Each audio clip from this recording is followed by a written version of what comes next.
Olá, seja bem-vindo, seja bem-vinda a mais um conto. Antes da história, quero pedir duas coisas. A primeira, que você se inscreva no canal. É de graça. A segunda é que eu tenho um Apoia-se. Vou deixar o link na descrição e no primeiro comentário fixado. Se puder me ajudar, eu agradeço. Então, boa história.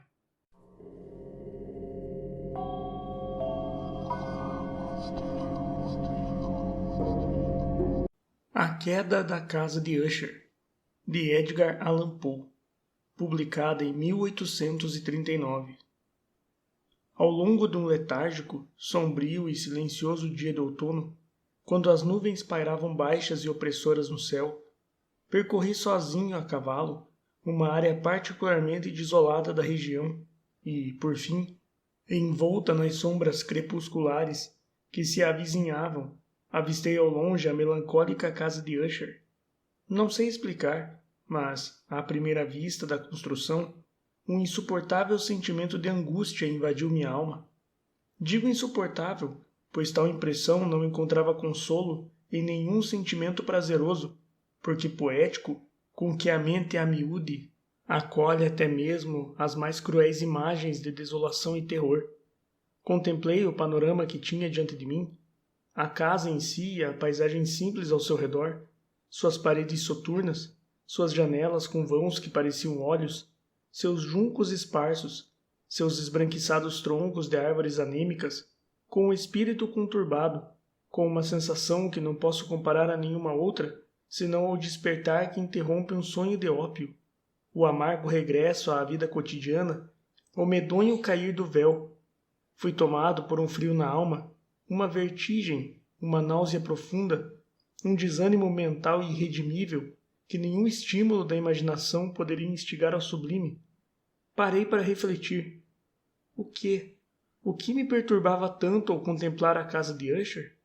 Era um mistério inexplicável. Sequer conseguia lutar contra os devaneios sombrios que me assolavam ao ponderá-lo.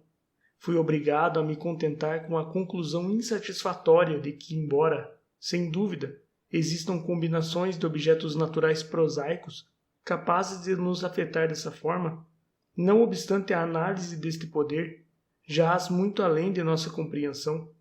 Era possível, refleti, que tão somente um arranjo diferente dos componentes da cena, dos detalhes da imagem, bastasse para modificar ou, quiçá, anular sua capacidade de gerar uma impressão pesarosa. Incentivado por essa ideia, conduzi meu cavalo até a beira íngreme do lago negro e lúgubre de superfície mortiça, contíguo à casa, e olhei para baixo, tomado por um calafrio mais pungente do que o anterior, deparando-me com as imagens invertidas dos juncos acinzentados, dos arremedos das árvores e das janelas que pareciam olhos vazios.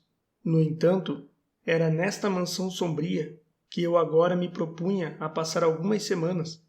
Seu proprietário, Roderick Usher, fora um dos meus melhores amigos na infância, mas muitos anos haviam se passado desde o nosso último encontro. Todavia, uma carta me alcançara em um canto remoto do país, uma carta escrita por ele, e em virtude de nossa natureza urgente, merecia nada menos do que uma resposta em pessoa. O manuscrito revelava a agitação nervosa de seu remetente. Ele narrava uma enfermidade física aguda, um transtorno mental que o oprimia, e expressava um desejo sincero de me ver, na qualidade de seu melhor e, na realidade, único amigo, no intuito de tentar aliviar, com o gozo de minha companhia, a doença. Foi a maneira como tudo isso e muito mais foi dito, o aparente sentimento sincero que acompanhava este pedido, que me impossibilitou qualquer tipo de hesitação. Sendo assim, obedeci de imediato ao que ainda considero um chamado enormemente extravagante. Embora na infância tivéssemos sido bem próximos, eu pouco sabia sobre meu amigo. Sua reserva sempre fora excessiva e costumeira. Estava ciente, porém, de que a família antiga à qual pertencia destacara-se por um temperamento sensível peculiar, que se manifestara ao longo dos anos em diversos empreendimentos artísticos excepcionais e em repetidos gestos de caridade generosos, ainda que discretos, bem como por uma devoção passional às complexidades, talvez até mesmo mais do que as belezas ortodoxas e facilmente reconhecíveis da ciência musical. Tomara conhecimento também do notável fato de que a linhagem dos Usher, a despeito de sua antiguidade, não gerara uma ramificação duradoura. Em outras palavras, a família inteira permanecia em uma única linha direta de descendência e, salvo algumas variáveis insignificantes e temporárias, sempre fora assim.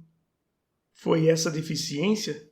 Ponderei, enquanto refletia acerca da perfeita harmonia existente entre o caráter da casa e aquele imputado à família, e especulava sobre uma possível influência que no decorrer dos séculos, poderia ter exercido no outro.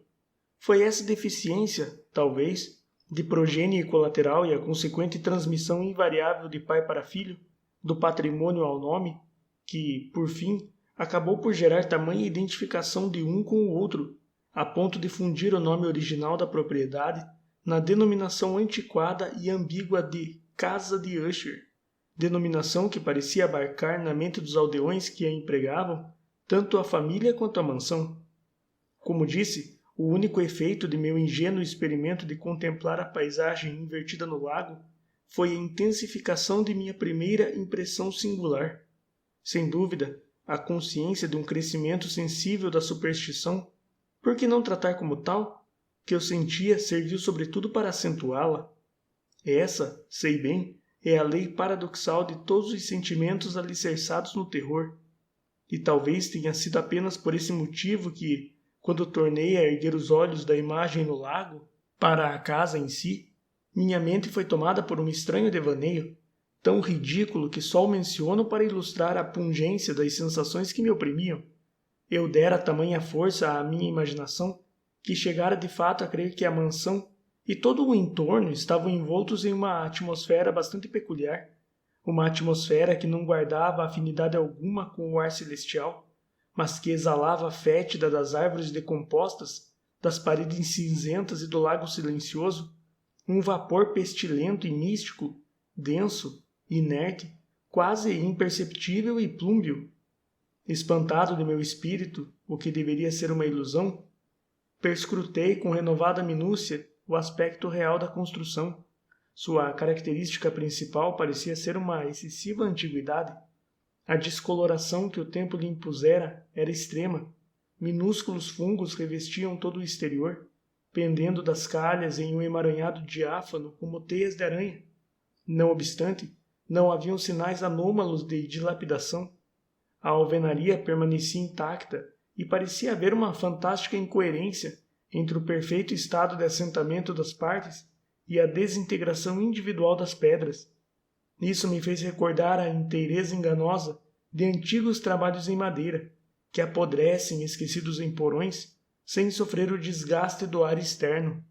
Porém, além dessa indicação de considerável desgaste, o material apresentava poucos sinais de instabilidade. Talvez o olhar de um observador mais atento, em seu escrutínio, pudesse distinguir uma fissura quase imperceptível que se precipitava do telhado da mansão, descendo em zigue-zague pela parede, até perder-se nas águas turvas do lago. Observando tais detalhes, cavalguei até a curta estrada que dava acesso à casa. Um criado de prontidão recolheu meu cavalo e atravessei o arco gótico do vestíbulo. Outro membro da criadagem, em passos furtivos, conduziu-me em silêncio por várias passagens escuras e intrincadas até o aposento onde encontrava-se o seu patrão. Muito do que vi pelo caminho contribuiu, não sei dizer ao certo como, para intensificar as vagas sensações já mencionadas. Embora os objetos ao meu redor, os entalhes no teto, as tapeçarias sombrias nas paredes, o negrume de ébano dos pisos e os fantasmagóricos troféus heráldicos que chacoalhavam na cadência de meus passos, não passassem de elementos com os quais, ou semelhante aos quais, estava acostumado desde minha infância. Embora eu hesitasse em não reconhecer o quão familiar tudo aquilo me parecia, não podia deixar de notar que as fantasias que tais imagens banais instigavam eram de origem desconhecida. Em uma das escadarias, encontrei o médico da família.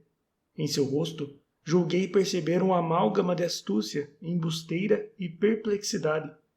Cumprimentou-me sobressaltado e seguiu seu caminho. O criado abriu a porta e conduziu-me ao patrão. O aposento no qual me encontrava era amplo e suntuoso. As janelas eram compridas, estreitas, pontiagudas e tão distantes do chão negro de carvalho que era impossível alcançá-las pelo interior. Uma débil luz carmesim vazava pela treliça das janelas, suficiente para tornar visíveis os objetos mais proeminentes ao redor. Os olhos, porém, lutavam em vão para alcançar os ângulos mais remotos do cômodo, ou os cantos do teto abobadado e decorado com entalhes. Tapeçarias escuras ornavam as paredes. A mobília era profusa, desconfortável, antiquada e apresentava sinais de desgastes. Haviam diversos livros e instrumentos musicais espalhados pelo ambiente, mas não conseguiam acrescentar vitalidade à cena. Senti que respirava uma atmosfera de pesar. Uma tristeza austera, profunda e irredimível pairava no local, invadindo por completo seus recantos. Ao me ver entrar, Usher levantou-se do sofá onde estivera deitado e saudou-me de maneira calorosa, com o que me pareceu, à primeira vista, uma cordialidade exagerada, um empenho forçado, típico de um homem do mundo entediado. No entanto, bastou contemplar sua fisionomia para convencer-me de que estava sendo sincero. Sentamo-nos e por alguns instantes, antes que ele falasse algo, observei-o com um misto de pena e reverência. De certo, nenhum homem mudara de forma tão tenebrosa, em um período tão breve, quanto Roderick Usher. Era com muita dificuldade que eu conhecia conciliar a aparência do ser pálido à minha frente com a de meu velho amigo de infância. Entretanto, o rosto dele sempre fora notável. A pele tinha um aspecto cadavérico, os olhos extraordinariamente grandes, líquidos e luminosos. Os lábios eram finos e pálidos, mas ostentavam uma curva de incomparável beleza. O nariz, de um delicado modelo hebraico, mas com narinas de tamanho pouco comum em indivíduos de ascendência semelhante. Um queixo delineado que traía, em sua falta de proeminência, uma ausência de energia moral. O cabelo macio e tênue como uma teia de aranha. Esses traços, aliados a uma expansão exagerada sobre a região das têmporas, compunham uma feição difícil de ser esquecida. E agora, na mera exacerbação de seu caráter predominante e na expressão que causavam, operara-se tamanha mudança que cheguei a duvidar da identidade de meu anfitrião. A palidez sinistra da pele e o fulgor miraculoso dos olhos, acima de tudo, me assustaram, provocando até mesmo um terror. O cabelo sedoso crescera sem ser aparado, e em sua textura fina de teia parecia mais flutuar do que cair ao redor do rosto, impossibilitando-me de, mesmo com esforço, associar sua aparência arabesca com a de um ser humano. Nem seus modos, meu amigo logo me chamou a atenção por sua incoerência, uma inconsistência que rapidamente descobri fruto de uma série de esforços débeis e fúteis para superar uma ansiedade habitual, uma agitação nervosa excessiva. Preparara-me para algo dessa natureza, não somente pela carta, mas pelas lembranças de seus modos quando menino, bem como pelas conclusões deduzidas a partir de seu peculiar estado físico e temperamento. Seus gestos eram ora vivazes, ora amorosos. A voz oscilava de repente de uma indecisão trêmula, quando pareciam lhe faltar seus instintos mais animalescos, para uma concisão enérgica, aquela dicção abrupta, carregada, arrastada e oca. A elocução pesada, equilibrada e modulada à perfeição de forma gutural, que pode ser observada nos embriagados errantes e nos irrecuperáveis comedores de ópio durante seus períodos de maior agitação. Foi assim que falou do objetivo de minha visita, de seu desejo sincero de me ver e do consolo que esperava que minha companhia pudesse proporcioná-lo. Também compartilhou por um longo tempo o que julgava ser a natureza de sua doença. Tratava-se, dissera ele, de um mal de família para o qual buscava desesperadamente a cura, uma aflição dos nervos que, precipitou-se para acrescentar, haveria de passar em breve. A doença manifestava-se em uma gama de sensações anômalas. Algumas, conforme ele as detalhava, provocaram meu interesse e minha curiosidade, embora talvez o conteúdo e o tom da narrativa tenham contribuído para tal efeito. Sofrera bastante com uma acuidade mórbida dos sentidos. Até mesmo a comida mais insípida lhe era insuportável. Só podia usar trajes de uma determinada textura. O odor das flores lhe sufocava. A mais tênue das luzes torturava seus olhos, e os sons, salvo dos instrumentos de corda, inspiravam-lhe o horror. Encontrei-o refém de um terror colossal. Hei de perecer, disse ele. Devo perecer desta loucura deplorável. Será desta forma e nenhuma outra que encontrarei a perdição. Temo os acontecimentos futuros, não por si próprios, mas por suas consequências. Estremeço só de pensar no que um incidente, até mesmo o mais banal deles, pode provocar em minha intolerável perturbação de espírito. O perigo em si não me amedronta, exceto em seu efeito absoluto, o terror. Nesta enervante e lamentável condição, sinto que mais cedo ou mais tarde chegará o momento em que vou abandonar a vida e a razão em uma luta com esse fantasma soturno, o medo. Também descobri em intervalos e por meio de sugestões fragmentadas e confusas outra característica excêntrica de sua condição mental.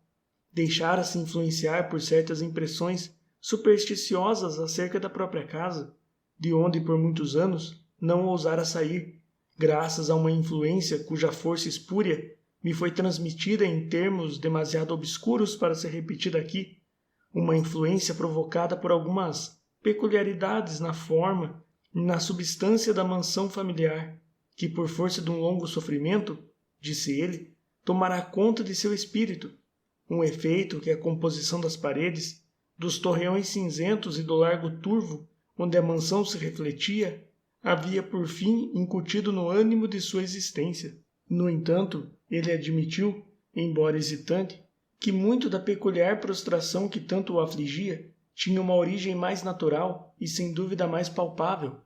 A grave e crônica doença, na verdade a morte iminente, de uma irmã muito querida, sua única companhia há muitos anos, o único e último parente que lhe restava.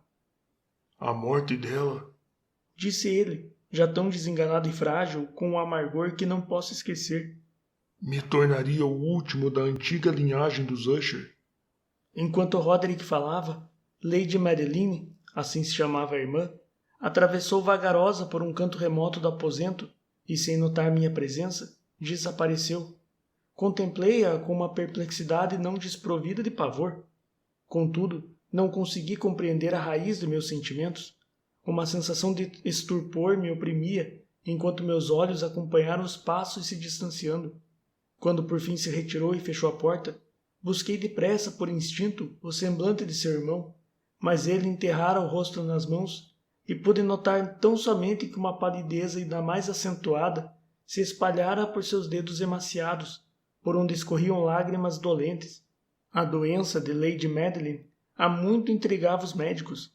Apatia tenaz, definhamento gradual e uma espécie de catatonia que se manifestava em episódios frequentes, ainda que breves, compunham o estranho diagnóstico. Até então ela havia suportado a pressão da doença e não caíra de cama, mas ao anoitecer da minha chegada à casa, sucumbiu, como me contou seu irmão à noite, com inexprimível agitação, ao poder de prostração típico de sua enfermidade. Soube também que a visão fugaz que dela tivera provavelmente seria a última, que não veria mais Lady Madeline, ao menos não com vida. Nos dias subsequentes, nem eu, nem Usher mencionamos o nome dela, e durante esse período dediquei-me, com sincero afinco, a aliviar a melancolia do meu amigo. Pintamos e lemos juntos, e escutei, como em um sonho, as desenfreadas improvisações de seu violão. Porém, à medida que uma crescente camaradagem nos aproximava e me acolhia sem reservas nos confins do seu íntimo, mais eu percebia, com uma certa tristeza, o quão inglórias eram minhas tentativas de alegrar uma mente cuja escuridão, como uma virtude inata, derramava-se sobre todos os objetos do universo moral e físico em uma incessante irradiação de pesar. Trarei sempre em minha memória as muitas horas solenes que passei a sós com o senhor da casa de Usher. Contudo, não sou capaz de reproduzir em palavras a natureza precisa dos estudos e das ocupações em que ele me envolveu ou conduziu. Um idealismo destemperado e frenético tingia tudo ao redor com um brilho sulfúrico. Seus longos e improvisados lamentos fúnebres hão de soar eternamente em meus ouvidos.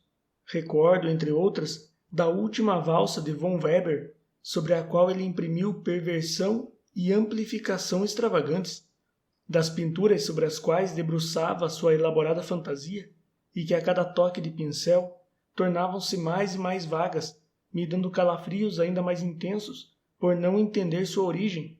Dessas pinturas, embora ainda as tenha vívidas na memória, esforçaria-me em vão para extrair mais do que a pequena porção que pudesse estar contida no compasso de simples palavras escritas.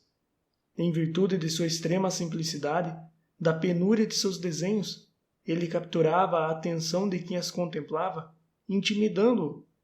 Se alguma vez um mortal pintou uma ideia, esse mortal foi Roderick Usher. Ao menos para mim, nas circunstâncias que na ocasião me circundavam, emanavam das abstrações que o artista hipocondríaco lançava em suas telas uma intensidade de temor intolerável que jamais senti, nem mesmo diante dos devaneios, sem dúvida fulgurantes, embora muito concretos, de Fuseli. Uma das fantasmagóricas criações mentais de meu amigo, por não se limitar de forma tão rígida ao espírito da abstração, pode ser convertida, ainda que parcamente, em palavras. Um pequeno quadro representava o interior de uma câmara ou túnel muito longo e retangular, com paredes baixas, lisas, brancas, sem interrupções ou adereços.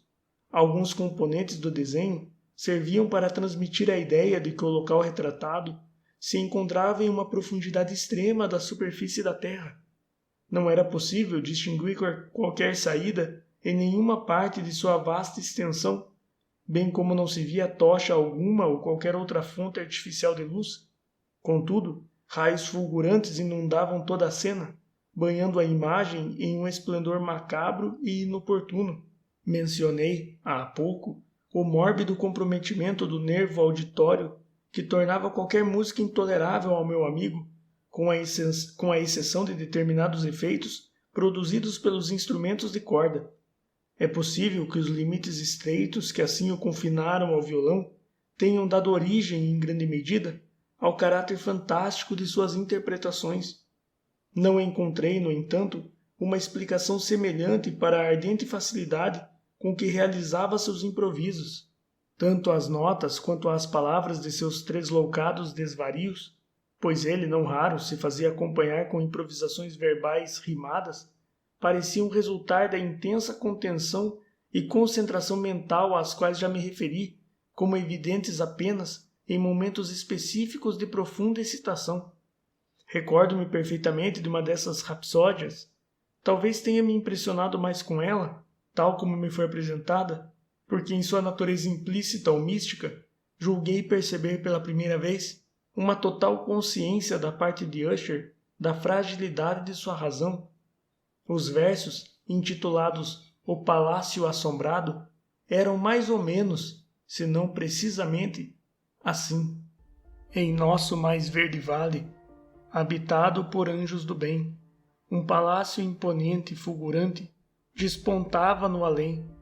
No domínio do rei pensamento, distinguia-se das demais casas, e os serafins jamais encontraram alento, ou melhor pouso para suas asas. Gloriosos estandartes amarelos e dourados flutuavam ao vento lá fora. Tudo isso, nos tempos finados, nos dias passados de outrora. E quando o ar suave bailava, na doçura de um dia divinal, ao longo dos muros exalava um perfume angelical. Pelo vale feliz passeando, por duas janelas, lado a lado, viajantes viam vultos dançando, ao som de um alaúde afinado. Em volta do Senhor da História, porfirogênito, que em harmoniosa glória em seu trono estava sentado. Pérolas e rubis adornavam a porta do palácio magistral. por onde a luzir flutuavam em cantoria perenal, uma tropa de ecos a louvar, em vozes de rara beleza, a sabedoria sem par de sua sagaz realeza. Mas espíritos maus, em pesar trajados, invadiram do rei a morada. Ah, que role o pranto, pois ele não verá mais nenhuma alvorada. E em seu palácio agora, dentro e fora devastado, o fulgor florente de outrora queda-se ali sepultado. Hoje quem por lá passar, verá pelas janelas de luz carmim, silhuetas loucas a bailar, ao som de uma melodia ruim. E como um sonho rio veloz, pela porta pálida se espalha, uma turba horrenda atroz, que não mais sorri, gargalha. Lembro-me de que as sugestões oriundas dessa balada nos conduziram a ponderações nas quais uma opinião de Usher ficou evidente, a qual menciono não por ser inédita, pois outros já assim pensaram, mas pela convicção tenaz com a qual ele a defendia. Tal opinião, em linhas gerais, era acerca da senciência das plantas. Todavia, em seu tumultuado devagar, essa ideia assumiu um caráter mais ousado e venturou-se no reino da desorganização mental. Não tenho palavras para expressar a totalidade e o sincero abandono de sua persuasão. A crença tinha ligação, como já sugeri, com as pedras cinzentas de sua morada ancestral. A senciência se dera, assim ele acreditava, no método de colocação das pedras, na ordem em que haviam sido dispostas, bem como nos fungos que por cima delas se espalharam e nas árvores apodrecidas que se erguiam ao seu redor, sobretudo na resistência longeva desse arranjo e em seu espelhamento nas águas paradas do lago. A prova de senciência, podia ser vista, segundo ele, e sentiu um calafrio ao ouvi-lo falar, na condensação gradual, mas inevitável de uma atmosfera singular sobre o lago e as paredes da mansão. O resultado era perceptível, acrescentou ele, na silenciosa, embora inconveniente e tenebrosa influência que, ao longo dos séculos, moldara os destinos de sua família e o transformara no indivíduo que eu agora contemplava, no que ele era. Tais opiniões prescindem comentários, e eu não os farei. Nossos livros, os livros que por muitos anos constituíram grande parte da existência intelectual do enfermo, estavam, como se pode supor, em sintonia com tal caráter fantasmagórico. Mergulhamos em títulos como Vervet et Chartreuse, de Gresset, Belfagor, O Arquidiabo, de Maquiavel, O Céu e o Inferno, de Swedenborg, Subterranean Voyage of Nicholas Klimt, de Holberg, Chiromancy, de Robert Fludd, Jean d'Anginet e de La Chambre, Journey into the Blue Distance, de Tieck, e A Cidade do Sol, de Campanella. Nosso volume favorito era uma edição em octavo do Directorium Inquisitorium do dominicano Eimeric de Girona, e haviam passagens de Pompônio Mela sobre antigos sátiros africanos e egípcios, sobre as quais Usher se debruçava por horas a fio, perdido em devaneios. Seu maior deleite, contudo, estava em florear um volume raríssimo e curioso, em edição em quarto gótica, o Manual de uma Igreja Esquecida, o Vidiae Mortorium Secundum Chorum Ecclesiae Maguntinae. Não pude deixar de ponderar sobre o estranho ritual dessa obra e em sua provável influência sobre o hipocondríaco, quando certa noite, tendo-me informado abruptamente que Lady Madeline perecera, ele comunicou sua intenção de preservar o cadáver da irmã por 2 semanas, antes do enterro propriamente dito, em uma das inúmeras câmaras subterrâneas da mansão. Não me senti, no entanto, na liberdade de contestar o motivo atribuído para justificar tal procedimento incomum. Roderick se decidira por essa resolução, assim me explicara, por força da natureza incomum da enfermidade da falecida, para evitar perguntas inoportunas e ávidas dos médicos que a trataram, e por causa da localidade remota e exposta do cemitério da família.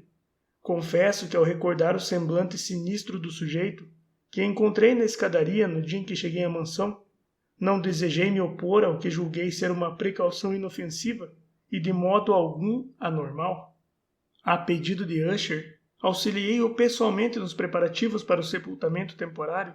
Uma vez acondicionado no ataúde, carregamos o corpo para o local de repouso, a cripta onde o colocamos, e que estivera há tanto tempo fechada, que nossas tochas quase apagadas naquele ambiente opressivo, pouco nos permitiram perscrutá-la. Era pequena, úmida, e não permitia qualquer entrada de luz. Jazia subterrânea, muito profundamente, logo abaixo da parte da construção onde se localizavam meus aposentos. Parecia ter servido, em remotas épocas feudais, aos piores propósitos de um calabouço, e em tempos recentes, como um depósito para armazenar pólvora ou outra substância de alta combustão, visto que parte do piso e o interior do arco longo, por onde alcançamos o local, haviam sido cuidadosamente revestidos com cobre. Uma porta de ferro maciço contava com proteção semelhante. Seu peso monumental provocava um rangido estridente quando se moviam as dobradiças. Tendo depositado nosso lúgubre fardo sobre cavaletes nesta câmara de horror, afastamos um pouco a tampa ainda solta do caixão e contemplamos o rosto da morta. Pela primeira vez, uma semelhança impressionante entre os irmãos chamou-me a atenção, e Usher, parecendo adivinhar meus pensamentos, murmurou algumas palavras explicando-me que ele e a falecida eram gêmeos e que uma proverbial sintonia inexplicável sempre existira entre os dois. Nossos olhares, no entanto, não se detiveram por muito tempo na falecida, pois era impossível fitá-la sem sentir pavor. A doença que a sepultura, ainda na flor da idade, tivera o mau gosto de deixar, como é comum nas moléstias de natureza cataléptica, um tênue rubor na face e no colo, bem como um sorriso perene nos lábios, tão terrível na morte. Encaixamos a tampa de volta, vedando-a com parafusos e trancando-a à porta de aço. Regressamos com o coração pesado para os aposentos superiores da mansão, que em suas sombras pareciam um pouco mais iluminados do que a cripta. Após amargos dias de luto, uma mudança perceptível alterou os contornos da desordem mental do meu amigo. Seu comportamento habitual desapareceu. Suas costumeiras ocupações eram negligenciadas ou esquecidas. Ele vagava pelos cômodos com passos frenéticos, dissonantes e vagos. A palidez em sua face adquirira, se é que era possível, um tom ainda mais tenebroso, mas o brilho dos olhos havia se extinguido. A ocasional rouquidão de outrora também sumira, e um timbre trêmulo, como se tocado por um terror abissal, passou a caracterizar seu tom de voz. Houve ocasiões em que cheguei a pensar que a incessante agitação de sua mente pudessem ter origem no fardo de um opressivo segredo que ele não tinha coragem de compartilhar. Em outros momentos fui obrigado a atribuir tudo isso aos inexplicáveis caprichos da loucura, pois o flagrava contemplando o nada por longas horas, em uma atitude de profunda atenção, como se ouvindo um som imaginário. Não é de se admirar que o estado de Usher me aterrorizasse, que me contaminasse. Sentia recair sobre mim gradualmente, mas inescapável, a influência macabra de suas fantásticas, porém impressionantes superstições. Ao recolher-me bem tarde, no 7º ou 8º dia após o sepultamento de Lady Madeline, no calabouço, experimentei a força total desses sentimentos. O sono se recusava a me visitar, enquanto via as horas esvaindo uma após a outra. Lutava para aplacar racionalmente o nervosismo que me dominava. Esforçava-me para crer que muito, se não tudo do que sentia, fora causado pela influência atordoante da sombria mobília do cômodo, das tapeçarias escuras e gastas que, avivadas pelas rajadas de uma tempestade iminente, sacudiam-se inquietas nas paredes de um lado para o outro, roçando nos adornos de meu leito. No entanto, os esforços que empreguei foram inúteis. Um tremor incontrolável aos poucos possuiu meu corpo e, por fim, pousou em meu peito um íncubo decerto atraído pelo pânico desmotivado que eu sentia. Espantando-o com um arquejo, lutei para erguer-me sobre os travesseiros e, examinando com fervor a escuridão profunda que me circundava, decidi atentar, não sei porquê, talvez por intuição, para os sons discretos e indefinidos que provinham nos intervalos da tempestade, eu não sabia de onde, tomado por um sentimento intenso de horror, inexplicável, mas nem por isso menos intolerável, vesti-me às pressas, pois sentia que não conseguiria mais dormir naquela noite, e procurei despertar do lamentável estado em que me encontrava, caminhando em largos e céleres passos, de um lado ao outro no quarto. Tinha completado poucas voltas quando o som de leves passadas na escadaria contígua chamaram-me a atenção. Logo reconheci os passos de Usher. Em seguida ele bateu de leve em minha porta e entrou, trazendo uma lamparina. O rosto dele exibia, como de costume, uma lividez cadavérica, mas, além disso, havia uma espécie de euforia maníaca em seu olhar e uma histeria contida no comportamento. Sua aparição me causou temor, mas qualquer coisa era preferível à solidão que lutara tanto para dispersar, de modo que acolhi sua presença com alívio. Você não viu? Perguntou ele abruptamente após ter olhado ao redor por alguns instantes em silêncio. Não viu, então? Pois espere, logo verá. Assim dizendo, protegeu a lamparina, precipitou-se em direção a uma das janelas e escancarou-a para a tempestade. A fúria impetuosa da rajada de vento quase nos levantou do chão. Era de fato uma noite tumultuosa, mas de sóbria beleza, única em seu terror e fascínio. Um redemoinho parecia estar ganhando força na vizinhança, a julgar pelas frequentes e violentas alterações na direção do vento, e a extrema densidade das nuvens, que chegavam a encostar nos torreões da mansão de tão baixas, não impediu que percebêssemos a vívida velocidade com que deslizavam umas contra as outras, sem desaparecer no horizonte. Dizia que nem mesmo sua extraordinária densidade impedia que notássemos isso. No entanto, não podíamos ver a lua ou as estrelas, sequer o fulgor de um relâmpago no céu. Porém, as superfícies de gigantescas massas de vapor agitado, bem como todos os objetos terrestres ao nosso redor, cintilavam com o brilho medonho da emanação gasosa, de luminosidade discreta, mas bastante perceptível, que envolvia a mansão. Você não pode ver isso. Falei trêmulo a Usher enquanto o conduzia com mansa violência, da janela para uma poltrona. Essas aparições que o perturbam são apenas fenômenos elétricos comuns, ou talvez provenham do miasma fétido do lago. Vamos fechar a janela. O ar está gelado e pode ser perigoso para a sua saúde. Eis um de seus romances favoritos. Eu leio e você escuta. Assim passaremos juntos esta noite pavorosa. O antigo volume que eu apanhara era o Mad Trist, de Sir Lancelot Canning, mas eu o chamara de favorito de Usher mais de pilhéria do que com seriedade, pois, na verdade, não havia nada em sua prolixidade vulgar e pouco imaginativa para provocar interesse no idealismo nobre e espiritual de meu amigo. Era, porém, o único livro por perto, e eu nutria uma vaga esperança de que eu pudesse trazer algum alento para a euforia que agitava o hipocondríaco, pois a história dos transtornos mentais registra muitas anomalias semelhantes, mesmo com o tolo conteúdo que me dispunha a ler em voz alta. A julgar pela febril vivacidade com que ele ouvia, ou parecia ouvir a história, poderia ter me congratulado pelo sucesso da tarefa. Chegara ao conhecido trecho da história em que Ethelred, o herói de Trist, tendo buscado em vão uma entrada pacífica à namorada do eremita, resolve invadi-la à força. Eis as palavras exatas da narrativa.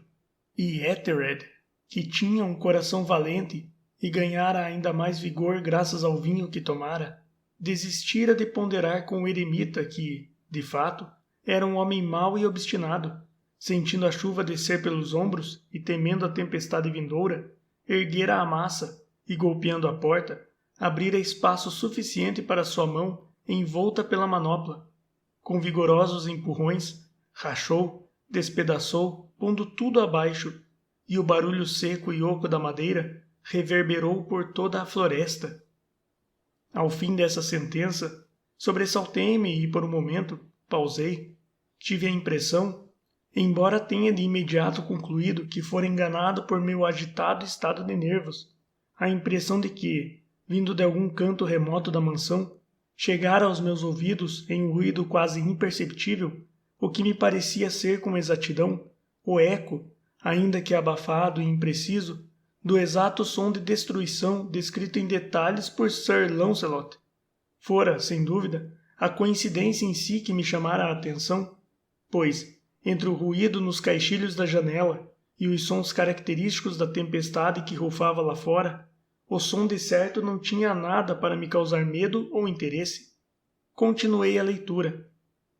Contudo, o intrépido Ethelred, adentrando pela porta, avançou tomado de ira e surpreendeu-se ao não detectar nem sinal do malvado eremita.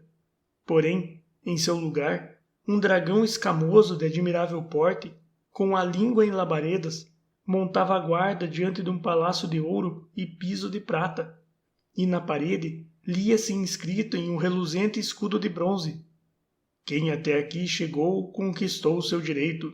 Se matar o dragão, terá este escudo em seu peito.